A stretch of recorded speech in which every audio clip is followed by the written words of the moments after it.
Hello and welcome everyone. In this video we will see what is the most gangster move by a studio executive. This video is brought to you by the Question Response channel. Today the answers will be presented by Kernan, Roland Bartetzko, McRae and Victor Igorov. We will start with the first answer of Kernan. Building in California can be a complete nightmare relative to other states. George Lucas was considering building a movie studio in Marin County, California. The locals there pushed back super hard on his proposal, saying it would lead to traffic jams and other inconveniences. Lucas Studios realized shortly thereafter that they'd not be able to build on his 1,000-acre area because of all this pushback. Out of the blue, a few years later, the county suddenly changed its tone and Lucas was able to build his studio. It was later revealed that Lucas was going to let builders construct low-income housing there instead. The region has an average income of $90,000. This alarmed everyone because it would hurt housing prices and attract crime. So now, they are building his studio. And for the record, Lucas has donated a ton of money to disadvantaged people and intends to donate even more upon his death. The next answer is from Roland Bartetzko. A lot of armies recruit people from organized crime, with mixed results. There are two different ways to integrate these persons into the military. They join individually. This happens in every major conflict. In the beginning, most armies don't like to fill their ranks with gangsters, but the longer the war goes on, the lower the standards regarding who can join and who can't. These organized criminals usually don't make good soldiers. They lack the necessary discipline, tend to avoid risking their lives and, most importantly, they don't give a fuck about all the patriotic reasons why their country is at war. Gangsters have no homeland, therefore, they are not motivated to fight and regard their military service as a waste of time. Another way for organized crime groups to join the war is to form their own military units which will then fight under the command of the military. This method was extensively used by Bosnian, Croatian, and especially Serbian criminal groups during the war in former Yugoslavia. Some of the most infamous units, like the Serbian Special Unit Red Berets, or Arkansas Tigers, consisted almost completely of gangsters who continued and widened their criminal activities during the war. As these units were often financed through drug smuggling and other criminal activities, they had much better funding, and consequently better equipment, than their brothers in arms of the regular army. These units were less known for their military achievements on the battlefield than for their brutality against civilians. Most of their leaders were later indicted by the Hague Tribunal for war crimes and crimes against humanity. Even worse, after the war, the Serbian Red Berets became so powerful that nobody dared to interfere with them and they practically became a state inside the state. Their reign ended in 2003, when they killed the then Prime Minister Zoran Dindic. This led to a big public outcry and finally to a police crackdown on organized crime. Despite their good equipment and brutality, when these groups faced a professional adversary they were often outclassed. During the Bosnian War, I myself fought against Arkansas Tigers on one occasion and we pretty much kicked their asses.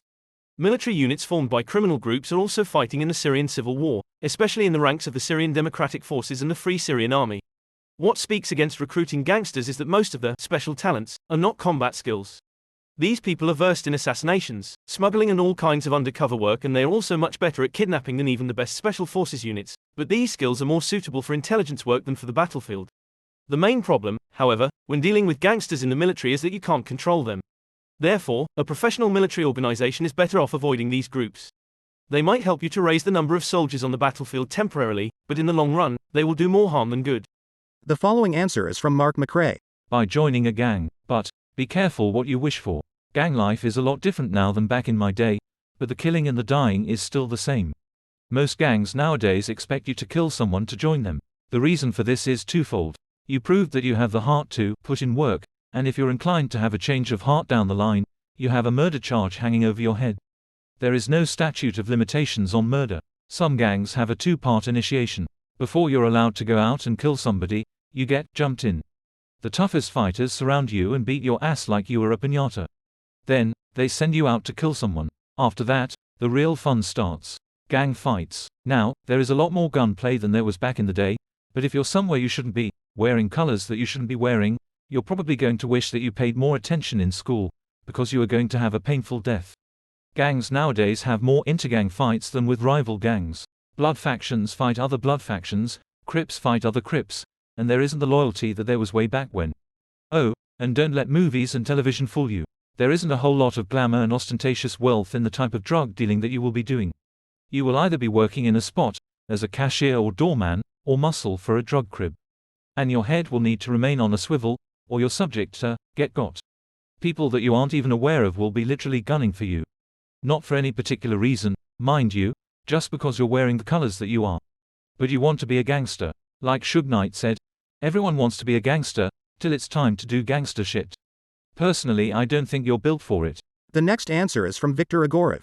Mayor Sechel Lansky, born in Russia in 1902, half Jewish, half Russian, from Belarus.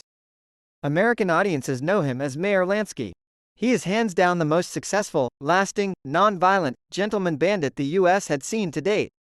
Ahead of competition by every metric I can think of. Earnings having come into the roaring 20s as a scrawny 18-year-old son of an immigrant Russian Jew, it took Lansky 2 years to build wealth of $1 million. In 15 years he was netting $250 million, being one of the founding fathers of Italian organized crime in US. Not bad for Russian Jew. Often referred to as the mob's accountant.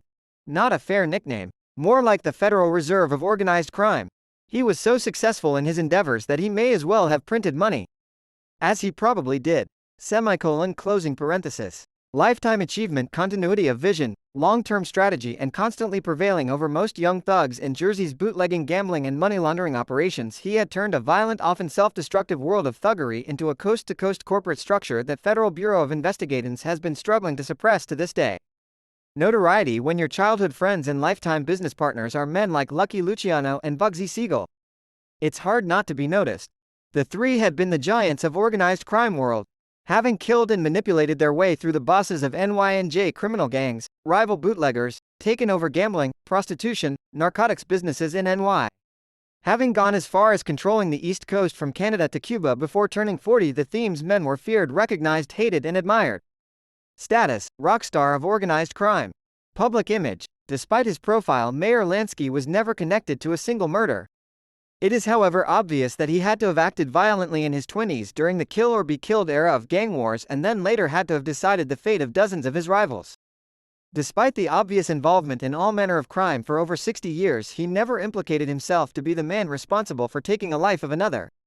He had, however, together with Luciano, created what later became Murder Inc., under leadership of Anastasia and Bochalter, murder done on a professional level.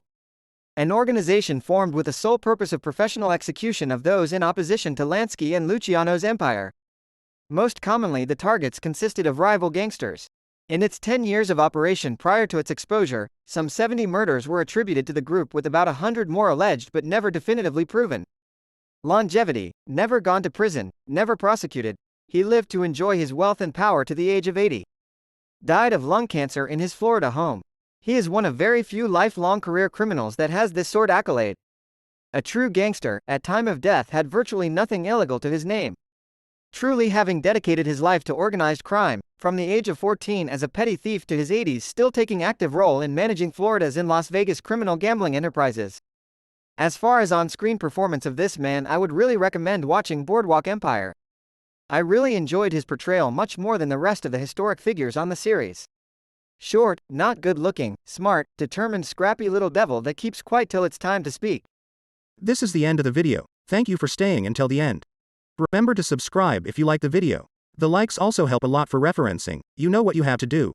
Here is the end of the video. Leave a comment to tell us if these answers are more useful to you. See you soon.